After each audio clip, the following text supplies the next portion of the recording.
Bendiciones en Cristo, espero que estén muy bien. El día de hoy vamos a analizar 1 Corintios 2:14. Vamos a considerar esto la parte A, porque hay una parte B que es la cláusula adverbial de causa o razón, que la vamos a ver en un segundo video. Será un video muy corto. Lo que quiero que veamos el texto, vamos a leerlo primero en griego, o vamos a ponerlo en español. Primero dice el hombre, en Reina Valera se traduce el hombre natural. El hombre natural no percibe, así traduce Reina Valera, las cosas del Espíritu de Dios. Ahí termina, y bueno, y hay una cláusula de adverbial de causa que continúa, pero hoy vamos a analizar solamente hasta aquí, por ahora, ¿ok? Tal vez más tarde o luego hago la segunda parte. Lo que quiero es que ustedes vean este texto, que es muy importante en griego. Vamos a leerlo en griego, que es, en este caso es psychos de anthropos u dégete ta tu nevmatos tu theou. ¿Ok? Ahora, lo que vamos a hacer es analizar el texto sintácticamente. Vamos a ver algunas definiciones de algunas palabras muy importantes de acuerdo a los léxicos, y vamos a tratar de analizar el texto para ver exactamente qué es lo que quiere decir el pasaje en griego, porque hay objeciones a este texto que utilizamos mucho los de teología reformada. Así que lo primero que vamos a hacer es ubicar el verbo principal, y el verbo principal lo tenemos aquí, dégete. Y para eso es muy importante que comprendamos la función sintáctica de este verbo es la de núcleo. De manera que si este es el núcleo, es necesario saber qué es lo que significa dégete, que Reina Valera traduce como percibir. En el texto griego, cuando yo visité varios léxicos, y dan por lo menos 4 definiciones, 4 acepciones a esta palabra. La primera es recibir o aceptar un objeto en un sentido físico, es decir, recibir algo físico o un objeto, cuando uno da algo y alguien lo recibe o lo acepta, como por ejemplo pasar un teléfono, pasar un marcador, pasar algo. Ese sería el primer sentido. Este no podría ser el sentido aquí, porque aquí está hablando de cosas espirituales, ¿no? La segunda cosa sería dar la bienvenida, en este caso a una persona, a un huésped, dar la bienvenida, recibirlo en la casa. Ese sería el segundo significado.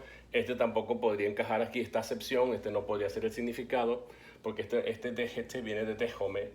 Viene una tercera acepción que significa creer, aunque ustedes no lo crean, creer o aceptar como verdadero. Esta podría encajar aquí, por supuesto que sí. Y por último tenemos tomar o agarrar, que sería la cuarta acepción. Tomar o agarrar, pero tiene la connotación de tomar o agarrar muy parecido a lo primero, que es recibir o aceptar. En este caso es tomar o agarrar, pero en un sentido físico, agarrar algo, algún objeto físico, algo tangible, algo que se pueda tocar o agarrar. Entonces, de las 4 acepciones que proveen los léxicos, el significado de dégete en este caso es la de creer o aceptar algo como verdadero. Creer algo o aceptarlo o asumirlo como verdadero. ¿Ok? Entonces, ese sería el significado lexical de esta palabra dégete. ¿Ok? Bueno, ya tenemos el significado, de manera que aquí lo que está diciendo es que el hombre natural, en este caso ahora tenemos que ver la segunda palabra, natural, que es un adjetivo con función adyacente, adjetivo complemento de nombre, modificándome adjetivalmente a anthropos, a hombre. El hombre natural, como traduce Reina Valera natural, esa palabra tiene 3 acepciones. Dice que significa lo físico, y citan por ejemplo 1 Corintios 15:44, que Reina Valera lo traduce como animal, o sea, el hombre físico. También significa el hombre natural o humano, y citan dentro de la acepción a 1 Corintios 2:14, que este podría ser el significado, el hombre natural, hablando de la naturaleza humana del hombre.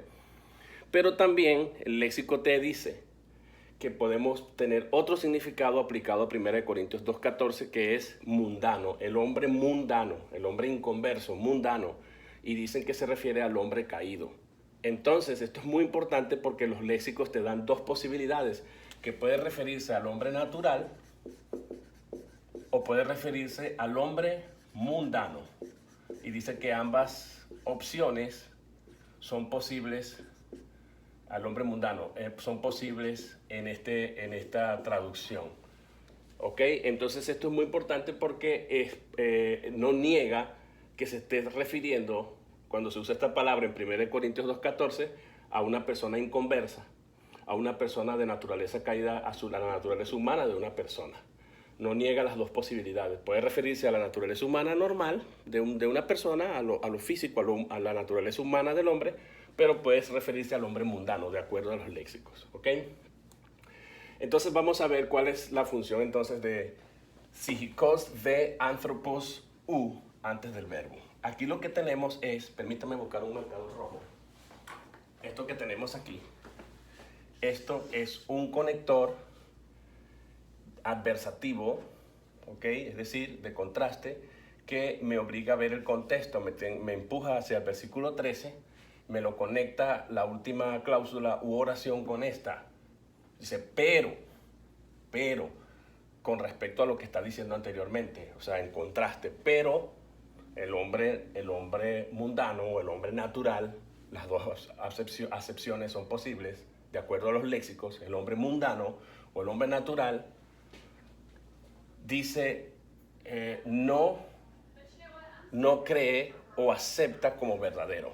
Ese es el sentido aquí. No, aquí tenemos entonces, con una función adverbial, entonces esto aquí, después del conector, venimos entonces aquí, este es el adjetivo con función de complemento de nombre, adyacente, adjetivo modificador, como ya dije, del núcleo del sujeto, en este caso anthropos. Este sería el núcleo del sujeto y todo esto sería el sujeto, ¿ok? Sacando, por supuesto, la conjunción adversativa. Entonces, el sujeto sería psíquicos anthropos, el hombre mundano, el hombre natural, el hombre de naturaleza humana. Por supuesto, está haciendo una distinción ahí. Entonces, o el hombre mundano, como dicen los léxicos. ¿Qué pasa con el hombre mundano? Ahora viene aquí un complemento circunstancial de negación y niega la realidad. O sea, no cree o acepta como verdadero, y viene esto, todo esto sería el objeto directo. ¿Qué es lo que no acepta o cree? ¿Qué es lo que no cree o acepta como verdadero? Bueno, no cree, y ahora aquí hay algo elíptico. ¿Qué es lo que no cree? Bueno, en el contexto está hablando de las verdades de Dios, está hablando de la palabra de Dios, está hablando de las cosas espirituales. Reina Valera entonces suple cosas espirituales aquí, que podría referirse a las verdades de Dios. Así que podemos meter aquí las cosas, las verdades de la palabra de Dios o la palabra de Dios. Podemos suplir todo lo que tenga sentido aquí, de acuerdo al contexto, ¿de acuerdo? Entonces, el hombre mundano o el hombre natural no, complemento circunstancial de negación, niega la realidad, lo objetivo, no cree o acepta esto es un plural neutro, las cosas verdaderas, las cosas o las verdades, las cosas o las verdades. ¿Cuáles cosas o verdades? ¿De quién? Bueno, esto estaría funcionando como complemento de nombre. Complemento de nombre con relación a esto que está elíptico aquí, ¿ok? Esto está elíptico. Bueno, le acento aquí, elíptico. Entonces, no percibe las cosas del Espíritu de Dios. Todo esto sería el complemento directo de lo que está elíptico aquí, del Espíritu de Dios. Y a su vez, de Dios modifica adjetivalmente como complemento de nombre, también un complemento de nombre de nefmatos, o nefmatos, ¿ok? Complemento de nombre también. Ok. Entonces lo que tenemos aquí, vamos de nuevo, el hombre mundano o el hombre natural, ¿verdad? No cree o acepta las verdades del Espíritu de Dios o las cosas del Espíritu de Dios. No las acepta. ¿Qué es lo que no acepta? ¿Qué es lo que no cree? Las verdades o las cosas del Espíritu de Dios. Entonces eso es lo que tenemos aquí. Estos artículos modifican adjetivalmente del espíritu, ¿verdad? Es genitivo del espíritu. ¿Cuál espíritu? Esto me lo identifica. Es un complemento de nombre también del espíritu de Dios. Otra vez un artículo modificándome adjetivalmente, a CU, de Dios, y a la vez, que se traduce con ese de en español, pero a la vez todo esto es el complemento de nombre de nefmatos. con función adyacente o adjetival, ¿ok? Complemento de nombre con una función adjetival, modificándome adjetivalmente a nesmatos. O sea, me identifica cuál espíritu, el espíritu de Dios, ¿ok? Ok, entonces, el texto que dice, para terminar, el hombre mundano o natural no acepta como verdadero o no cree las verdades del Espíritu de Dios. Dentro de esta frase del Espíritu de Dios tenemos el núcleo aquí en esta frase nominal, nefmatos, y luego tenemos en el complemento de nombre tu theou. Theou sería el núcleo de esta segunda frase nominal que se forma aquí, porque aquí hay dos frases nominales. Hay una completa y luego se forma, uno la divide entre dos porque tenemos que buscar el núcleo y luego este núcleo está modificado, por supuesto, por esta segunda cláusula, esto más bien significaría frases nominales, no cláusulas, frases nominales, claro. Entonces aquí tenemos dos frases nominales, una completa que es el Espíritu de Dios y luego la dividimos en dos, el Espíritu de Dios, y de Dios sería el complemento de nombre con función adyacente. Entonces este texto es muy importante y es clave en la comprensión de la doctrina reformada, porque muchas personas dicen, ahí significa es recibir. Sí, pero recibir, significa recibir cuando se refiere a algún objeto físico. Aquí significa es creer o aceptar como verdad. Entonces ya tenemos una diferencia muy importante. Y lexicalmente puede referirse tanto al nombre natural como al hombre mundano, de acuerdo a los léxicos. Así que se refiere al hombre mundano. Ahora, yo escuché una objeción. Esto venía del pastor Eduardo Gutiérrez, que decía que esto se refería en el contexto a creyentes, pero que eran creyentes inmaduros, decía él.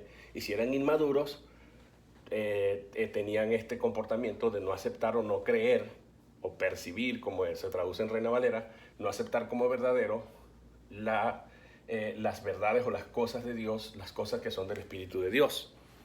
Esto agravó más la situación y apoya más la idea reformada de acuerdo al argumento que presentó el señor Eduardo Gutiérrez. ¿Por qué? Porque sí es verdad que el hombre cristiano inmaduro, el creyente, ya sea nuevo creyente o un cristiano inmaduro, no acepta como verdad las cosas espirituales teniendo el Espíritu de Dios, porque un cristiano, aunque sea inmaduro, tiene el Espíritu de Dios y no las cree o no las acepta como verdadero, lo cual yo no creo que ese sea el caso. ¿En qué cabeza cabe que una persona inconversa vaya a aceptar como verdadero que no tiene el Espíritu de Dios? Entonces apoya y soporta más la idea de la teología reformada. Porque si estos son creyentes inmaduros, de acuerdo al señor Gutiérrez y algunos arminianos y wesleyanos, y estos con el Espíritu de Dios no perciben o no aceptan como verdadero o no creen las verdades que son del Espíritu de Dios, teniendo al Espíritu de Dios, ¿en qué cabeza cabe que un inconverso que no tiene el Espíritu de Dios sí las va a recibir, sí las va a creer, sí las va a aceptar? Y ahí tenemos el problema. Entonces apoya y fortalece más la teología reformada si la plantean como ellos la plantean. Pero ya hemos demostrado que lexicalmente es posible que esto signifique que el hombre mundano, el inconverso, el hombre de naturaleza caída, no crea o no acepte las cosas que son del Espíritu de Dios. Y aquí hay un contraste a diferencia de los verdaderos creyentes que está en el versículo 13, que hay que revisar eso ahí. Pero aún si no aceptamos así y aceptamos la explicación del señor Gutiérrez y de algunos arminianos, entonces esto simplemente significa que el hombre natural, sin el Espíritu de Dios, y que el hombre mundano, sin el Espíritu de Dios, va a tener muchísima más dificultad para entender si es que el cristiano con el Espíritu de Dios, por ser inmaduro, no las percibe, cuanto más el inconverso, que no tiene el Espíritu de Dios. Y esto es básicamente un punto a favor de la teología reformada. En el próximo video, yo sé que hice todo un desastre aquí, vamos a analizar la parte B que confirma nuestra tesis, que dice porque el apóstol Pablo va a explicar por qué el hombre mundano o natural no cree o acepta las verdades del Espíritu de Dios. ¿Por qué? Bueno, a través de una cláusula subordinada adverbial de causa o de razón, nos va a decir cuál es la razón por la que esto no ocurre. Y lo veremos en nuestro próximo video. Bendiciones.